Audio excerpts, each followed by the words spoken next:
মুভির শুরুতে আমাদেরকে একটি স্কুল ভ্যানকে একটা শুনশান রাস্তায় চলতে দেখানো হয়। এরই সাথে রাস্তার কিনারে দাঁড়িয়ে থাকা একটা গাড়িকেও দেখানো হয়, যার টায়ার পাঞ্চার হয়ে গেছিল। গাড়ির ভেতরে একজন মেয়ে বসে আছে, যে তার ফিয়ন্সের সাথে কথা বলছে এবং তাকে জানাচ্ছে যে তার গাড়িটা নষ্ট হয়ে গেছে। মেয়েটি তার ফিয়ন্সের সাথে কথা বলছিল, এমন সময় একজন লোক সেখানে আসে এবং জিজ্ঞাসা করে সে কেন এখানে দাঁড়িয়ে আছে। মেয়েটি তখন তাকে জানায় যে তার গাড়ির টায়ার পাঞ্চার হয়ে গেছে। সে লোকটি তাকে সাহায্য করতে চায়, কিন্তু মেয়েটি তাকে ধন্যবাদ জানায় এবং বলে যে আমি সাহায্য চেয়েছি, তারা কিছুক্ষণের মধ্যেই চলে আসবে। লোকটি তারপরও বলে সাহায্য করতে, কিন্তু মেয়েটি তাকে না করে দেয় এবং লোকটির এই আচরণ মেয়েটির মনে কিছু ভয়ের সৃষ্টি করে দেয়। লোকটি কিছুক্ষণ পর গাড়িটি কাছ থেকে চলে যায়। মেয়েটি দেখে লোকটি তার নিজের গাড়ির স্টার্ট না করে একেবারে মেয়েটির গাড়ির সামনে দাঁড়িয়ে থাকে, যার ফলে মেয়েটির মনে গভীর সন্দেহ সৃষ্টি হয় এবং তার সাথে ভয়েরও সৃষ্টি হয়। মেয়েটি যখন নিজের গাড়িটি লক করে ভেতরে বসে থাকার আগেই লোকটি গাড়িটি ভেঙে ভেতরে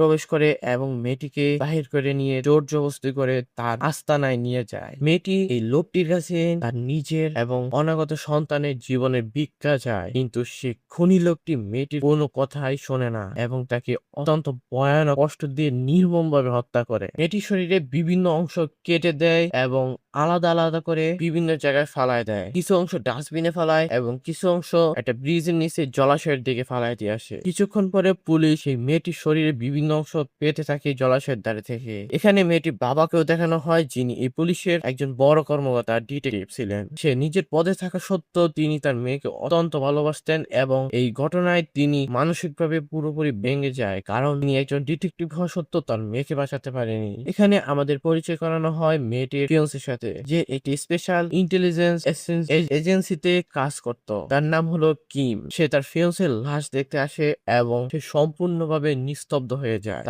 সে গভীরভাবে মনে আঘাত পায়। এই কারণে সে নিজের কাছ থেকে কিছুদিনের জন্য ছুটি নিয়ে নেয়। এরই সাথে তার একজন সহকর্মীর সাথে তার দেখা হয়, যে তাকে একটা বিশেষ ট্র্যাকিং ক্যাপসুল দেয় এবং বলে যে এই ক্যাপসুল যদি খুনির বা কোনো ব্যক্তির শরীরে কোনোভাবে প্রবেশ করিয়ে দেওয়া হয়, তবে তার সমস্ত কথাবার্তা এবং তার অবস্থান সহজেই জানা যাবে। এরপরে সে তার শ্বশুরের সাথে দেখা করে এবং এইরকম ধরনের বা এই প্যাটার্নের খুনিদের একটা লিস্ট বার করে, যারা আগেও এরকম ভাবে খুন করছে। তাদের এরকম মোট 4টা লিস্ট তার শ্বশুর তাকে দেয়। এরই সাথে সে এই ধরনের অপরাধীদের সম্পর্কে সমস্ত তথ্য সংগ্রহ করে সেখান থেকে চলে যায়। সে এই 4জনকে টার্গেট করে এবং এক এক করে প্রথম 2জনকে খুঁজে খুঁজে অনেক টর্চার করে এবং নির্মম ভাবে অত্যাচার করে। তাদেরকে জিজ্ঞাসা করে যে তারা কি এই মেয়েটিকে মারছে নাকি, কিন্তু তাদের মধ্যে কেউ স্বীকার করে নাই। তখনই সে বুঝতে পারে যে তাদের মধ্যে কেউ এই মেয়েটিকে মারেনি, মানে তার ফিয়ন্সেকে মারেনি। এই 2জন খুনির মধ্যে একজন তো তার অত্যাচার সহ্য করতে না পারে নিজেই পুলিশের কাছে সিলিন্ডার করে দেয়। অবশেষে 3য় নম্বর ব্যক্তির ঠিকানায় সে পৌঁছায়, সেখানে ওই খুনির বাবা মা থাকে এবং ওই খুনির ছেলে থাকে। ওই বাবা মা বলে যে আমাদের ছেলে আমাদের সাথে অনেক দিন হয়ে গেছে থাকে না, সে আমাদের ছেড়ে চলে গেছে এবং তার ছেলের সাথে তার কোনো সম্পর্ক নেই। যখন টিম তাদের বাসা থেকে বাইর হয়ে যাচ্ছিল, ঠিক সে সময় তার ছেলেকে দেখে। তার ছেলের চেহারায় একটা গম্ভীর ভাব। টিম যখন তার ছেলেকে জিজ্ঞাসা করে, তখনই সে জানতে পারে যে তার বাবার ঠিকানা এবং সে সেই খুনির আস্তানায় পৌঁছে যায়। সেখানে সে তল্লাশি চালানোর সময় কিছু মেয়েদের জিনিসপত্র পায় এবং তল্লাশি একদম শেষ পর্যায়ে সে তার মৃত ফিয়ন্সের আংটি খুঁজে পায়। আংটি দেখে সে অত্যন্ত আবেগপ্রবণ হয়ে পড়ে এবং একই সাথে তার মনে প্রতিশোধের আগুন তীব্র হয়ে ওঠে। সে সিদ্ধান্ত নেয় যে সে খুনিকে এত সহজে মরতে দেবে না, খুবই কঠিন ভাবে তিলে তিলে মরবে। এরপরেই আমাদের সিন শিফট করে দেখানো হয় খুনিকে, যে একটি মেয়েকে অপহরণ করে। একটা মেয়ে যাচ্ছিল, তখন তাকে লিফটের বাহানায় অপহরণ করে নেয়। সে মেয়েকে পছন্দ করছিল এই কারণে, বা খুবই সুন্দর এই কারণে অপহরণ করা নেই, বরং তাকে নির্মম ভাবে অত্যাচার করার উদ্দেশ্যে সে অপহরণ করছে। সে মেয়েটিকে নিজের গাড়িতে তুলে নিয়ে নিয়ে তার আস্তানায় চলে আসে এবং মেয়েটিকে যখন মারতেই যাবে, ঠিক সেই সময় পিছন থেকে এই খুনির নাম ধরে কেউ একজন ডাকে এবং খুনি তার নাম ধরে ডাকার তার মনের ভিতর অনেক সংশয় জাগে। কেউ তাকে মনে হয় অনুসরণ করে এখানে এসে পড়েছে, তাই সে তার হাতে একটা অস্ত্র নিয়ে দেখতে যায়। সে যখন লাইট অন করে, তখন দেখে একজন ব্যক্তি তার সামনে দাঁড়িয়ে রয়েছে, যার চোখে কোনো প্রকার ভয়ের ছাপ নেই, শুধু আছে প্রতিশোধের নেশা আর প্রতিশোধ। সেই খুনিটি মনে করে হয়তো কোনো সাধারণ পুলিশ, কোরিয়ান পুলিশ এতই ইমপ্রুভ করে ফেললো যে আমাকে এত তাড়াতাড়ি ধরে ফেললো। ঠিক সে সময় কিম তার উপর অত্যন্ত দ্রুততার সাথে ধরে ফেলে। উনি জোরে চিৎকার করে তার উপর হামলা করার চেষ্টা করে, কিন্তু কিমের দক্ষতার সামনে সে কিছুই করতে পারে না। কিম তাকে অত্যন্ত মারাত্মকভাবে আঘাত করতে থাকে এবং এক পর্যায়ে উনি প্রায় অচেতন হয়ে পড়লে সে তাকে একটি প্লাস্টিকের কভার দিয়ে ডেকে সেখানে রেখে ফেলে চলে যাওয়া। আর চলে যাওয়ার আগে কিন্তু সে তার মুখে ক্যাপসুলটা ঢুকাই দিছিল। কিছুক্ষণ পরে খুনি জ্ঞান ফিরে এবং লক্ষ্য করে যে তার পাশে একটা খাম রয়েছে, যার মধ্যে সে দেখে অনেকগুলো টাকা দিয়ে গেছে। এই টাকা দেখে যে টাকাগুলো তার চিকিৎসার জন্য রেখে গেছে, তখন খুনি ভাবে যে এটা মনে হয় সাধারণ কোনো মানুষ না, সে মনে হয় আমার মতে সাইকো কিলার, এবং সেখান থেকে নিজের গাড়িতে করে চলে যায়। কিন্তু সে বুঝতে পারে না যে সে এখন সম্পূর্ণভাবে কিম এর নজরদারিতে রয়েছে। খুনি তখন একটি ট্যাক্সিতে করে চলে যায়। ঠিক সে সময় ওই ট্যাক্সিতে আরো দুইজন ব্যক্তি ছিল, যারা কিনা তার মতো খুন করে গাড়ির ট্যাক্সির মধ্যে লাশ নিয়ে তারপর যাচ্ছিল। কিন্তু কিছুক্ষণ পরে কিম তাদের উপর সন্দেহ করে তাদের দুজনকে মেরে ফেলে এবং সে ওই গাড়িটা গুম করে আরেকটা গাড়িতে লিফট নিয়ে তখন একটা ক্লিনিকে পৌঁছে যায়। যে ক্লিনিকে একজন নার্স একা কাজ করছিল।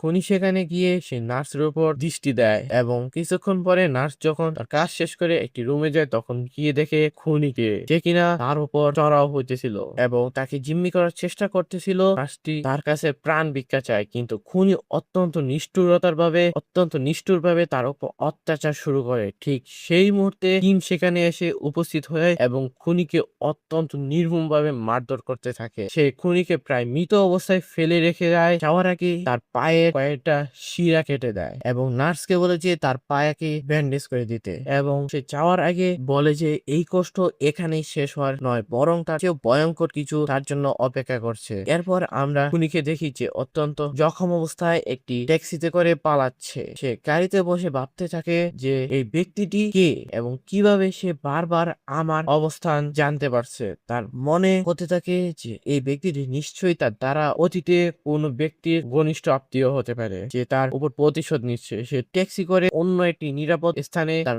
বন্ধুর বাসায় চলে যায়। তার বন্ধু তার মতো আরেকটা সাইকো পাগল। তার বন্ধুর সাথে তার বন্ধুর গার্লফ্রেন্ডও থাকে, সেও একটা সাইকো, যারা কিনা প্রত্যেকদিন মানুষ মেরে ওই মানুষের মাংস রান্না করে খায়। অন্যদিকে আমাদের কিম এর শ্বশুর তাকে অনুরোধ করেন যে সে যেন এই বিপজ্জনক খুনির পিছু নেওয়া ছেড়ে দেয় এবং বাকি কাজটা পুলিশের উপর ছেড়ে দেয়। কিন্তু কিম এভাবেই কোনোভাবে তা করতে রাজি হয় না, কারণ সে খুনিকে আইনের হাতে তুলে দেওয়ার চেয়ে নিজের হাতে কষ্ট দিয়ে তিলে তিলে মারতে চেয়েছিল। ওই খুনিটি তার বন্ধুকে নিজের সাথে ঘটা সমস্ত ঘটনার কথা শোনায় এবং তার বন্ধুটি তাকে বলে যে সে যাদের হত্যা করেছে এই ব্যক্তি নিশ্চিতভাবে তাদেরই কারো আপনজন হবে। খুনি যখন বিছানায় শুয়ে ভাবছিল যে এই ব্যক্তিটি আসলে কি হতে পারে, তখন হঠাৎ তার সবকিছু মনে পড়ে যায়। সে বুঝতে পারে যে কিমের হাতে থাকা আংটিটি সে কোথাও দেখেছিল। সে তখন মনে করে যে কয়েকদিন আগে সে একজন মেয়েকে মারছিল, যার হাতেও সেম টু সেম আংটি ছিল। তার মানে ওই ব্যক্তিটি এই মেয়েটিরই আত্মীয় লাগে। আর সেই বন্ধুর বাড়িতে সেই সাইকো বন্ধুটি একটি মেয়েকে ধরে আনছিল যেন রান্না করে খেতে পারে। ঠিক তখনই কিম সেখানে দেয়াল ভেঙে নাটকীয় ভাবে প্রবেশ করে। উনি অত্যন্ত অবাক হয়ে তাকে জিজ্ঞাসা করে যে সে কিভাবে এই গোপন আস্তানার সন্ধান পেল। তখন কিম কোন উত্তর না দিয়ে সরাসরি তার উপর এবং তার বন্ধুর উপর চড়াও হয়। সে তাদের দুইজনকে অত্যন্ত নির্মম ভাবে মারধর করে, হাত পা ভেঙে দেয়, এর কিছুক্ষণের মধ্যে ভেঙে দেয় এবং নির্মম ভাবে অত্যাচার করতে থাকে। এর পরের দিন সকালে পুলিশ তখন সেখানে এসে তাদেরকে হসপিটালে নিয়ে যায়। এছাড়াও কিম এই মারামারিতে কিছু আহত হওয়ার কারণে সে একই হসপিটালে চলে যায় এবং তার সাথে তার বন্ধু দেখা করতে আসে এবং তারা কিছু কথা বলে। সেই সময় তার বন্ধু তখন জিজ্ঞেস করে ওই ক্যাপসুল ট্রেকারটি কি সঠিকভাবে কাজ করছে এবং খুনির শরীরের সমস্ত গতিবিধি এবং কথাবার্তা রেকর্ড হচ্ছে। তখন কিম তাকে চুপ করিয়ে দেয় এবং পিছনে গিয়ে ওই খনিকে দেখে সে একটুখানি আশ্বস্ত হয় যে খুনিটি অজ্ঞান রয়েছে, কিন্তু আসলে এই খুনিটি অজ্ঞান ছিল না, সে তাদের সকল কথা শুনে ফেলেছে।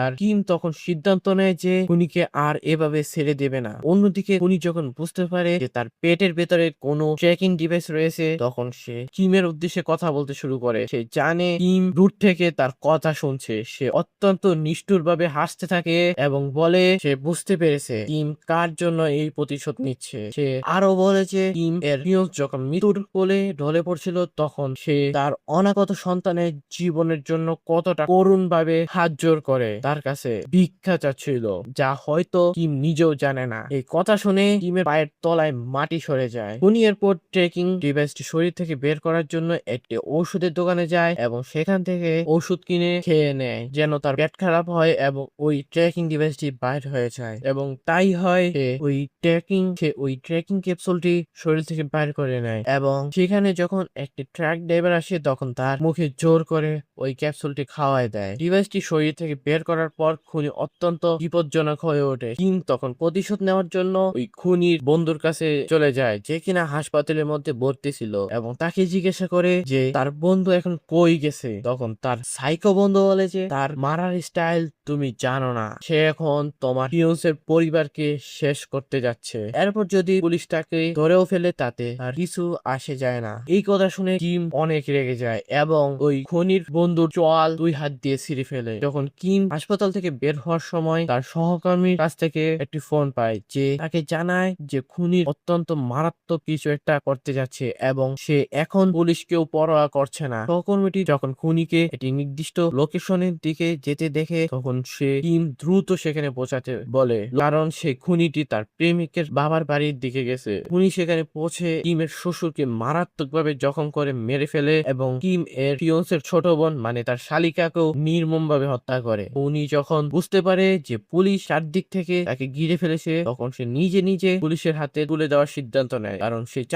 সে জানতো যে পুলিশের কাছে থাকলে কিম তাকে নিজের মতো করে শাস্তি দিতে পারবে না। সে পুলিশকে ফোন করে নিজের অবস্থান জানায় এবং একটি নির্দিষ্ট জায়গায় দাঁড়িয়ে পুলিশের অপেক্ষা করতে থাকে। কিন্তু কিম পুলিশের আগেই সেখানে পৌঁছে যায় এবং পুলিশ আসার আগেই খুনিকে গাড়ির দিকে ধাক্কা দিয়ে তুলে নিয়ে নিজের গাড়িতে করে সে পুরনো আস্তানায় নিয়ে আসে। যেখানে খুনি সাধারণ মানুষকে হত্যা করতে সেখানে এনে কিম খুনিকে একটি অত্যন্ত জটিল এবং ভয়ঙ্কর ফাঁদে ফেলে। সে খুনি হাত পা শক্ত করে বেঁধে দেয় এবং তার মুখের ভেতর একটি রশি দিয়ে এমন ভাবে সেট করে দেয় যার ওপর একটি ব্লেড ঝোলানো, এবং এই রশিটি দরজার সাথে বেঁধে দেয় যেন দরজা খুললে উপর থেকে ব্লেডটি পড়ে তার দেহ থেকে গলাটি আলাদা হয়ে যায় এবং তার উপর অনেক অত্যাচার করে। যখন কিম বাইরে যাচ্ছিল ঠিক সেই সময় ওই খুনির পরিবারের বাবা মা এবং খুনির ছেলেকে ডাকে কিম এখানে চলে আসার জন্য। ঠিক তখনই খুনির বাবা মা এবং তার ছেলে চলে আসে। যখন খুনির বাবা তাকে ডাকছিল